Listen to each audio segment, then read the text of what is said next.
Moisés nació en Egipto de padres de la tribu de Leví. Creció entre los suyos y fue educado en la corte del faraón. En su presentación, el texto bíblico subraya el carácter propio del líder libertador que está llamado a ser en la historia.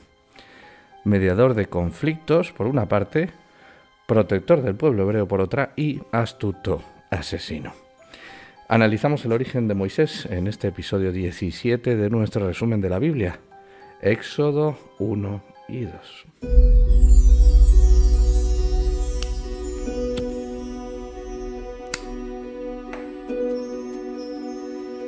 El libro del Éxodo narra cómo los israelitas esclavizados en Egipto son liberados por la intervención de Yahvé mediante el liderazgo de Moisés. Después de ser reclutado en el famoso pasaje de la zarza ardiente, Moisés conduce al pueblo hebreo hacia, podríamos llamar, la conformación de una identidad nacional y religiosa propia, a través de la ley divina recibida en el monte Sinaí, la ley con mayúscula. Los hechos narrados están ambientados en una fecha próxima a 1450 a.C. si asumimos la propia cronología de 1 Reyes, o quizá hacia 1250 a.C. si damos por buena la referencia interna que se hace al faraón Ramsés, resumiéndolo mucho. Sin embargo, aunque la tradición religiosa atribuye la autoría al propio Moisés, es decir, sitúa su fecha de composición contemporánea a los hechos que ocurren, el núcleo principal del Éxodo debió escribirse en el siglo VII a.C., en tiempos del rey Josías, y terminar su redacción alrededor del siglo V, con la adición de diversas capas literarias, muchas de ellas de origen sacerdotal. Todo ello sin olvidar las posibles adaptaciones del texto en tiempos posteriores y las dificultades de su transmisión, claro. Es por el momento imposible reconstruir el proceso literario completo que debió tener lugar, pero será apasionante intentarlo en estos próximos episodios. Hoy nos centraremos en los 2 primeros capítulos del Éxodo, que explican el origen de Moisés y cuyo estilo literario es coherente y muy homogéneo, aislado en cierto modo del resto del libro. Bien, la narración arranca recordando los 12 hijos de Jacob, germen de las futuras 12 tribus de Israel, y enfatizando que se multiplicaron y prosperaron ampliamente en Egipto después de los tiempos de José. Como veremos más adelante, parece que debieron pasar 2 generaciones y el nuevo faraón desconocía ya la influencia y prestigio de José y su familia en sus dominios.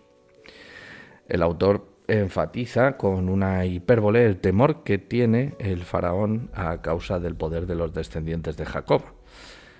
Dice, el pueblo de los hijos de Israel es mayor y más fuerte que nosotros, en el versículo 9. Obviamente esto es inverosímil, que en 2 generaciones nada más el tamaño y el poder de esta familia superase de tal modo al imperio egipcio. De este modo se prepara el terreno para que tenga sentido su consecuente decisión: evitar que los hebreos sigan multiplicándose y pongan en peligro su hegemonía, la del faraón. Concretamente, el faraón alerta de un aspecto histórico relevante, sutilmente calzado entre líneas. Éxodo 1:10. Para que no se multiplique y acontezca que viniendo guerra, él también se una a nuestros enemigos y pelee contra nosotros y se vaya de la tierra. El autor deja así constancia, quizás sin darse cuenta, que Egipto debe ser muy poderoso, pues cuenta con enemigos más allá de sus fronteras, guerras que están por llegar, que seguramente ya ha tenido, y teme que los israelitas se puedan aliar con ellos en esas guerras de costumbre. También teme que puedan fugarse perdiendo así la utilidad de su servidumbre, de la que aún no hemos sido informados. Hasta aquí el pueblo de Israel es próspero en Egipto, no siervo, no se ha dicho ninguna otra cosa. Se prepara de esta manera el terreno para dar pie a la gran epopeya que ha de suceder en este libro, el éxodo masivo de Egipto con ayuda de un libertador. En Éxodo 1:14 se da cuenta expresa, ahora sí, de en qué consiste esa dura servidumbre. Amargaron su vida con dura servidumbre, en hacer barro y ladrillo, y en toda labor del campo y en todo su servicio, al cual los obligaban con rigor. Si echamos la vista atrás, encontraremos aquí las ascuas de aquel fuego encendido de la Torre de Babel y del pasaje de Caín. ¿Verdad? Me explico. Desde una perspectiva neutral no parece que hacer ladrillos y trabajar la tierra sea ningún penoso castigo, sino más bien un honesto modo de ganarse la vida. Trabajar como albañil o agricultor no tiene nada de peyorativo per se ni de esclavo per se, más allá de que todos los trabajos tienen su dureza. Sin embargo, como ya comentamos en el episodio 6, la construcción de la Torre de Babel, allí ya aparece el reproche del autor hacia la construcción de edificios grandes y la fabricación de ladrillos, por oposición a la nobleza esencial que es intrínseca a las piedras, estas inmutables y obra natural o divina, y aquellos efímeros y obra del hombre.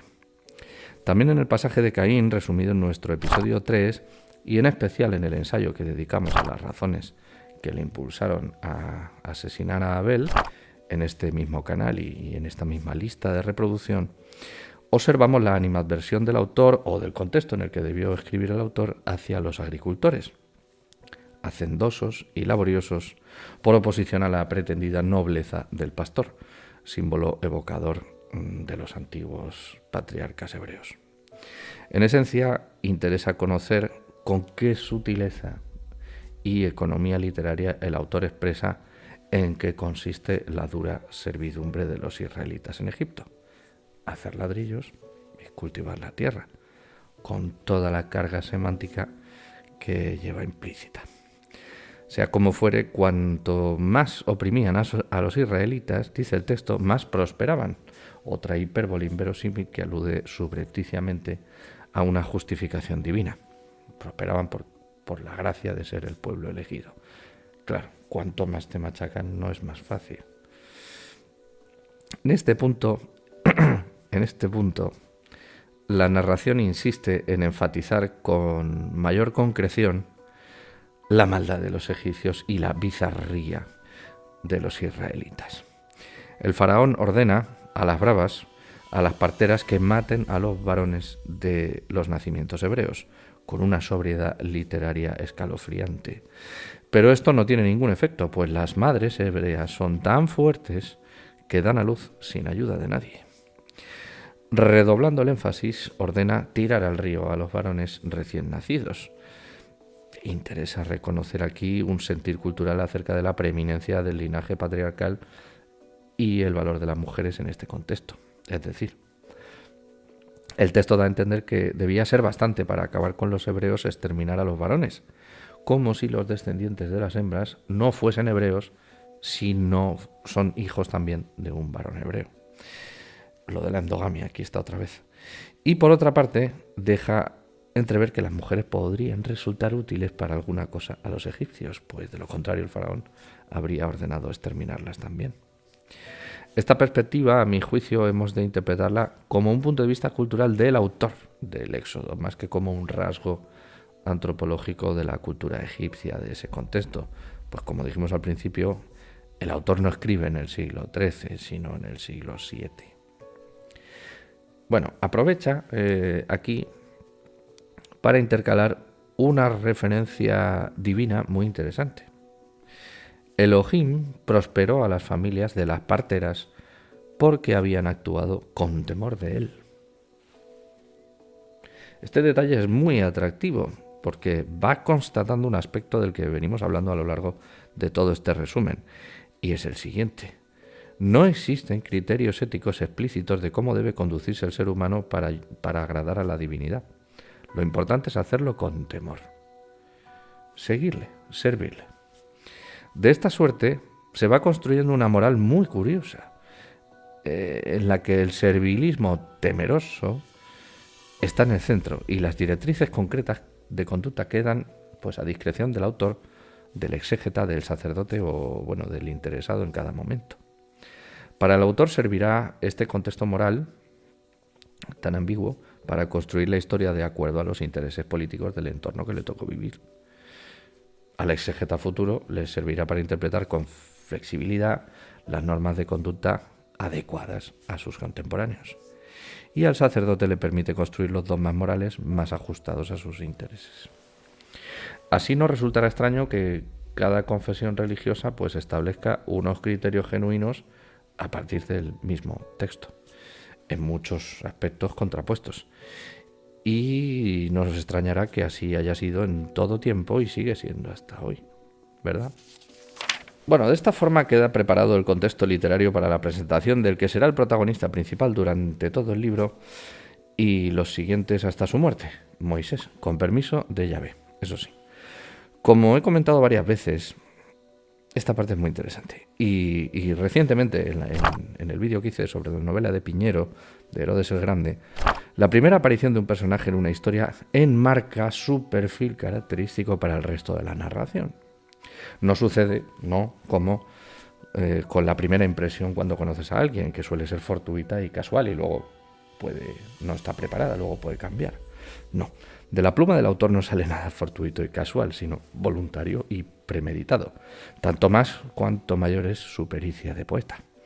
Lo que quiero decir es que el autor siempre selecciona cómo quiere presentar a un personaje para que éste quede definido y su carácter quede bien perfilado en la mente del lector y se justifiquen después de forma coherente los hechos que protagonizará en adelante.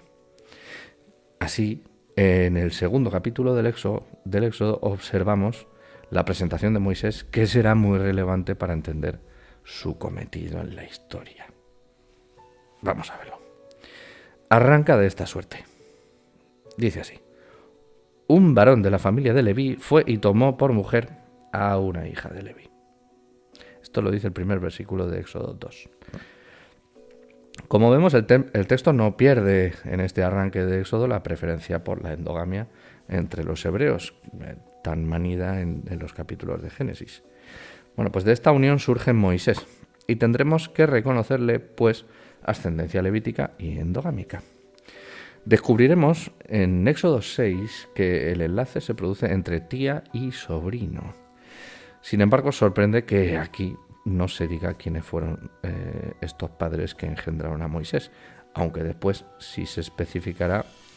En Génesis 46 ya se dice algo, pero en Éxodo 6 se dice que Coat es hijo de Leví.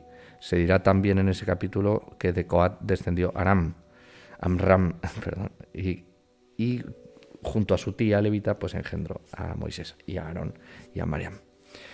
Bueno, esta es la descendencia de Moisés en resumen: Leví, Coat, Amram, Moisés. Así quedará expreso en Éxodo 6 y en Números 3. Debería surgirnos la pregunta de por qué esto se guarda para Éxodo 6 y no se dice simplemente en Éxodo 2. Solo se dice que sus padres eran de la tribu de Leví. ¿Por qué en la presentación de un personaje, si el autor quiere aludir a su ascendencia, evita citar el nombre de los padres, los cuales aparecerán unas páginas más adelante? Bueno, pues cabe sospechar que ambos textos, Éxodo 2 y Éxodo 6, parten de una fuente diferente, probablemente de épocas distintas y de autores distintos, con intenciones dispares, claro. La diferencia de estilos y contenidos es evidente, ya la veremos en su momento. El primero se preocupa por los detalles de una narración literaria, con habilidad y con amabilidad también, y el segundo se centra en detalles sacerdotales, listas de nombres y alusiones a Yahvé, preocupado por completo del ritmo narrativo y su relación con la historia principal. Podemos comprobar que Yahvé se menciona 14 veces en ese Éxodo 6, mientras que está ausente en Éxodo 2. Ya lo veremos, lo corroboraremos cuando lleguemos ahí a Éxodo 6, seguramente en el próximo capítulo. De momento baste con tener presente que el autor de este fragmento de Éxodo 2 no parece que tuviera conocimiento de quiénes eran concretamente los padres de Moisés, dejando así su ascendencia en una cómoda ambigüedad ubicada en un tiempo indeterminado. Bien, pues después de describir su ascendencia, levita y endogámica, como primer rasgo del personaje, el narrador da una pincelada de su descripción física. Muy interesante. El segundo versículo. Y viéndole que era hermoso, le tuvo escondido 3 meses. ¿Qué insinúa aquí el autor? ¿Que si hubiera sido feo, lo tira al agua? No creo. Para el término hermoso, en hebreo leemos la raíz tov, que significa bueno, en un sentido amplísimo. Debió ver que era un niño que merecía la pena especialmente y por eso lo escondió. O dicho de otra manera, se describe al personaje como especialmente interesante desde su nacimiento, tanto como para violar las leyes con intención de protegerlo. Sin embargo, no puede esconderlo pasados los 3 meses, dice el texto, pero no pudiendo ocultarle más tiempo. Esto es en el versículo 3. ¿Por qué no más tiempo? ¿Por qué sí 3 meses y luego no? Resulta inverosímil en términos narrativos. Podemos atisbar entonces que el autor deja en manos del lector la responsabilidad de rellenar este hueco y construir una justificación que le sea satisfactoria. Cada uno se imaginará una, la más convincente de acuerdo a sus creencias. Bien, este estilo de descripción de sucesos no es propio de la novela realista, ni tan siquiera de la novela en general, mucho menos de la historiografía, del ensayo histórico. Es propia del cuento. Creo que ya lo he explicado otras veces, así que no me voy a extender demasiado. En el cuento se prescinde de todos los detalles de verosimilitud y se ataca directamente a los hechos, delineando a los personajes con pinceladas muy breves, pero muy vigorosas, que subrayan con énfasis algún rasgo de su carácter que es suficiente para justificar la peripecia de su aventura y resultar coherente con el desenlace. Con eso basta. Bueno, pues con la misma ausencia de verosimilitud, pero con una imagen poética maravillosa de fuerza intemporal que todos tenemos guardada en la retina, a la madre se le ocurre poner al niño en una arquilla de juncos y echarlo al río. En hebreo corresponde a la raíz teba, que es caja o cofre, aunque Reina Valera suele traducir por arca o arquilla, diminutivo de arca, no busques arquilla tal cual en el diccionario, que no está. En cuanto al junco, la raíz es gomer, un sustantivo que alude a sus propiedades absorbentes, semejantes pues al junco, pero en referencia específica al papiro. Supongo que Casiodoro de Reina y Cipriano de Valera vieron en el junco una planta más cercana a los lectores europeos que el papiro. Pero no está de más conocer que aunque ambas son del orden de las poales, pertenecen a géneros diferentes, Juncus y Cyperus. El que nos interesa aquí es el Cyperus papyrus, muy abundante en el Nilo, en la cuenca del Nilo, con el que se fabricaban los papiros, sí, pero también muy utilizado para fabricar embarcaciones o canastas. Quizá la traducción más afortunada habría sido cesto o canasta de papiro.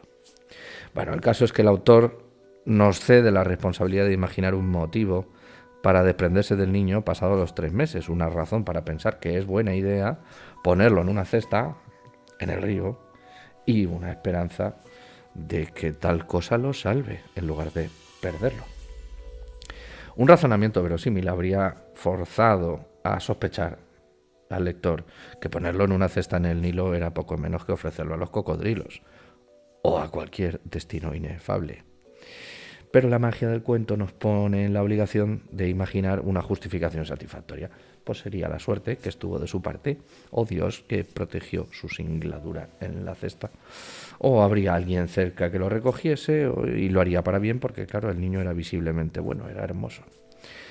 Bueno, como sabemos, la cesta será recogida por la hija de Faraón, que estaba en el río con su séquito de doncellas. Todo cuadra.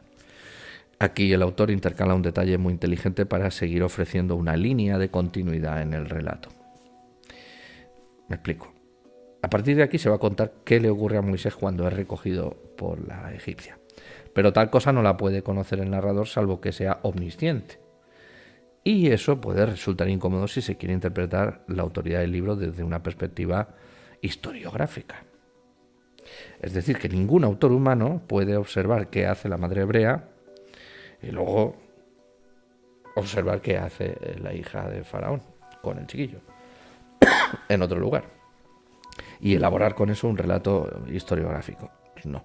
Aquí solo caben dos posibilidades. El autor se lo está inventando o el autor es omnisciente en realidad, es decir, es Dios. Sin embargo, para suavizar esta dicotomía tan espinosa, el autor intercala, como decíamos, el siguiente fragmento. Éxodo 2:4. Y una hermana suya se puso a lo lejos para ver lo que le acontecería. Fíjate, magistral. Desde una perspectiva filológica actual se pueden ver las costuras del recurso literario, pero si pensamos en los que debieron ser los lectores contemporáneos del autor, me parece un artificio magistral. Las siguientes líneas se justifican de forma verosímil porque esta hermana suya estaba viendo lo que le acontecería al niño. Y así el autor podría haber dicho simplemente que la cesta fue encontrada por la hija del faraón y acogió al niño, pero no. Describe detalladamente lo que la hermana pudo ver a lo lejos. La hija de faraón en la ribera del río, su séquito de doncellas, la canasta en el carrizal, enviar a una criada a verla, abrir la canasta, ver al niño. Todo con la amabilidad de los detalles de las fábulas, que ponen en la mente del lector la imagen bucólica del suceso. Pues a partir de aquí los hechos se resumen mucho, pero el lector ha podido quedar ya cautivado por las imágenes del suceso y la verosimilitud realista del narrador. Curiosamente, las egipcias, al ver al niño, reconocen que es hebreo. Nos queda la duda de si físicamente es distinguible un bebé hebreo o si es uno de esos detalles fabulosos sin justificación que hacen avanzar la historia. Me inclino por lo segundo, pues tampoco se hace mención de lo que supone encontrar a un bebé hebreo toda vez que Faraón ordenó que muriesen en el río. O sea como fuere, en consecuencia, buscan una nodriza entre las hebreas. Se conoce que la hija de Faraón no tiene capacidades ni paciencia para cuidar a un chiquillo. Pero bueno, del mismo modo fabuloso, recurre no a una nodriza cualquiera para que lo críe, sino a la madre del niño, lo cual ya resulta demasiado inverosímil. Tenemos que hacer el esfuerzo como lectores para encajar que buscaron a una nodriza entre las hebreas y de algún modo pues la madre del niño debió ofrecerse y encargarse de su crianza, ocultando obviamente que era su madre. Pero ese esfuerzo lo tenemos que hacer nosotros. Este aspecto es un desliz del autor, innecesario, porque 2 versículos después el niño ya es grande y la historia de la cesta queda en el olvido. No obstante, el relato nos deja 2 detalles interesantes. Por un lado, un recuerdo antropológico. La hija del faraón encarga la crianza del niño a una nodriza hebrea. Paga por ese servicio y recibe al niño cuando ya ha crecido y cuando la crianza está completa. Puede parecer un detalle irrelevante, pero podría justificar una costumbre y sobre todo podría justificar que después Moisés mantenga afinidad por los hebreos con los que se crió de pequeño. Podemos decir que el autor tejió un argumento inteligente para otorgarle un origen heroico a Moisés. Se escapó de la muerte mediante una estratagema sin perder la conexión cultural con los hebreos en sus años más tiernos. Por otro lado, el autor aprovecha para reelaborar una etimología legendaria de su nombre. El nombre es Moshe en hebreo, derivado de la raíz primitiva masha, que significa sacar o extraer. Así aplicado a un nombre sería el sacado o mejor el rescatado, aludiendo a que fue rescatado de las aguas del río y se salvó. Sin embargo, este nombre se lo puso la hija de Faraón cuando lo ahijó y cuesta pensar que le pusiese un nombre de raíz hebrea. Los filólogos de inclinación judeocristiana tienden a preferir esa interpretación etimológica hebrea, pero también existe la posible interpretación egipcia, por la cual el nombre aludiría a una raíz egipcia que significa hijo, existente en muchos nombres teofóricos de sobra conocidos. Tutmose, hijo de Tot; Ramsés, hijo de Ra; Amenmose, hijo de Amón; Tammose, Montumose, Usermose, Erumose. Según esta perspectiva, el nombre podría haber sido teofórico en origen y haber perdido la raíz relativa a la divinidad para encajarse con la tradición hebrea y su etimología. Entre los académicos no hay consenso. En este punto interesa conocer dos aspectos que no podemos abordar ahora sin que se nos desparrame este resumen. Los menciono nada más. Uno, los levitas son muy probablemente de origen egipcio y no hebreo. He aludido a eso en otros episodios, ya lo abordaremos más adelante. Y dos, es conocido el recurso literario de los autores bíblicos de reinventar un origen etimológico de nombres antiguos cuyas raíces han olvidado y no les pertenecen. Tal vez el caso paradigmático sea el de Jacob, ya lo he comentado alguna vez, el patriarca y padre de las 12 tribus, después rebautizado como Israel. Sabemos por Génesis que en hebreo está relacionado etimológicamente con suplantador, de una parte, y de la otra con agarrar por el talón, como ya explicamos en el episodio 10 de este resumen. Sin embargo, también sabemos que el origen etimológico de Jacob es realmente amorreo y no hebreo, y mucho más antiguo. Evolucionó de Jacob El, cuyo significado es algo así como el protegido del dios El. Así es posible que el nombre de Moisés tenga un origen teofórico egipcio, propio de levitas egipcios, que perdió la parte teofórica quizá cuando se empezó a componer el Éxodo, para adaptarlo a una etimología popular hebrea. Una vez ya habían olvidado el origen egipcio, o querían olvidarlo. Tampoco debemos pasar por alto que ha sido muy frecuente siempre la construcción de nombres teofóricos. Entre los egipcios ya hemos nombrado muchos, ¿no? Tutmose, Amenmose; entre los amorreos, Jacubel, Yisakab; también entre los hebreos, Israel, Ismael. Incluso en la Biblia hebrea encontramos mencionado a Baal, en Baal Zephón o Baal Hanan. Hasta hoy mismo recurrimos a nombres divinizados, ¿verdad? María Jesús o José María. Bien, explicados ya los orígenes de Moisés, la segunda parte de Éxodo se centra en describir el carácter del personaje para terminar su presentación. Bien pensado. Arranca diciendo que Moisés, ya adulto, vio a sus hermanos en las duras tareas de la servidumbre y vio como un egipcio golpeaba a uno de ellos, a un hebreo.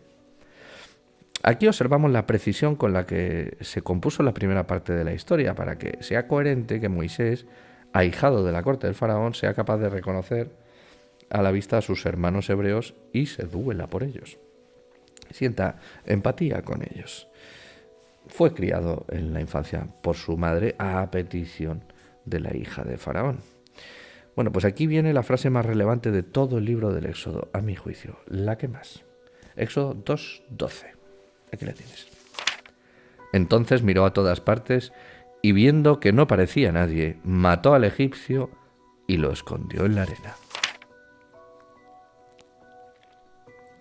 Al principio de este vídeo hicimos una digresión extensa acerca de cómo se describe el carácter de un personaje a través de su primera aparición, cómo se presenta al público para que capte su esencia a partir de su presentación.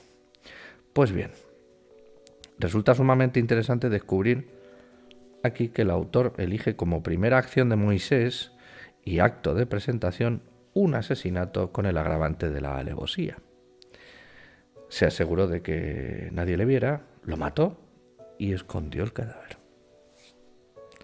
Esta primera acción de Moisés en la trama predispone al lector para conocer que será un personaje precavido, astuto, extremadamente protector del pueblo hebreo y que no dudará en eliminar a quien se oponga a los que considera sus hermanos. Asistimos pues al nacimiento de un héroe, líder protector y frío asesino, características propias de un libertador. La trama se precipita hacia la huida de Moisés de Egipto, pues el faraón termina descubriendo el asesinato.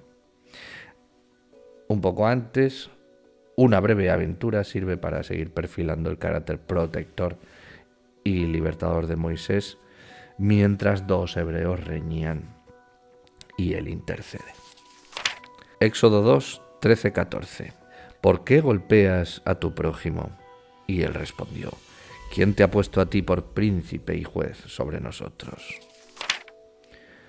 Es decir, empieza a demostrar sus dotes de líder y de juez protector, mediador, si se quiere, de conflictos. Interesa en este punto conocer un término que en muchas ocasiones se malinterpreta. El texto dice prójimo, refiriéndose a los hebreos. Proviene de la raíz rea, que significa asociado, con connotaciones íntimas, lo cual podríamos traducir como amigo cercano o compañero de fatigas. Y si no traducir, al menos entenderlo así. Prójimo puede ser una traducción desafortunada, pues en el español moderno alude a una persona cualquiera, o en general a aquella que merece nuestra solidaridad humana. Sin embargo, el sentido en hebreo es el de compañero íntimo, es decir, el de hermano hebreo. No utilizan el término prójimo para referirse a los egipcios o a cualesquiera otros desconocidos, sino para el otro hebreo, el hebreo que tienes enfrente. Así, cuando encontramos en la Biblia hebrea comportamientos nobles respecto al prójimo, hemos de tener en cuenta que son nobles respecto a otros compañeros hebreos, no nobles en general para con cualquier persona. Es decir, cuando en Éxodo 20 leamos que no es bueno codiciar los bienes de tu prójimo, casa, la mujer de tu prójimo, los animales, debemos entender que se refiere a sus hermanos hebreos. Los bienes de otros pueblos pueden ser codiciados sin pecado. Interesa tener eso en cuenta. Sea como fuere, Moisés huye y en un nuevo episodio muy breve sale en socorro de 7 hijas de Reuel. La segunda vez que aparece un Reuel aquí. ¿Recuerdas la otra? En la descendencia de El Rojo. Bueno, Reuel, sacerdote de Madián, a quienes unos pastores negaban el agua de un pozo. Vemos aquí de nuevo la importancia esa de los pozos de agua tan recurrente en la historia de Génesis. Bien, pues Reuel, agradecido con Moisés, terminó entregándole a su hija Séfora, quien le dio a luz a Gersón, un hijo. De esta suerte el personaje termina su presentación subrayando su interés por la intermediación y la justicia. Es el liderazgo. Resulta aquí curioso que las 7 hijas reconocen en principio a Moisés como egipcio, y así se lo presentan a su padre Reuel. Y se enlaza con Séfora sin que tal confusión se desenrede en la narración. Resulta un tanto extraño que no se den cuenta de que es hebreo, cuando la hija de Faraón, recordemos, sí se dio cuenta al verlo en la canasta, aún siendo un bebé. Este ya es mayor. Por otra parte, resulta extraño también que Reuel sea sacerdote de Madián. ¿Qué significa eso? Es una región exterior a Egipto, que no es hebrea, cuyo sacerdocio desconocemos. Resulta extraño en tanto que Moisés se emparenta con Séfora, que no es hebrea, cuando ha quedado claro desde el principio que la endogamia es preferente. Y bueno, así se quedan en el aire un montón de cabos sueltos que nunca se atarán. ¿Por qué no hace falta? Porque es un pequeño cuento, porque a partir de aquí además cambia el tono y el estilo de la narración y también el autor y la intención argumental.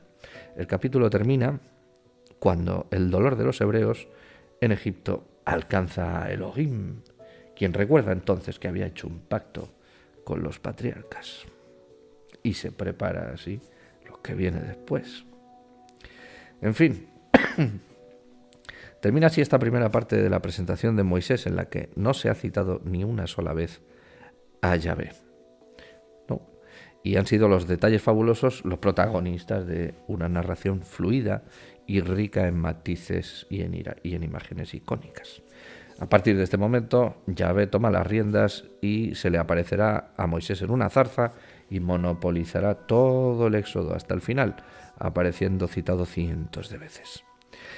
Pero, como veremos, eso es otra historia.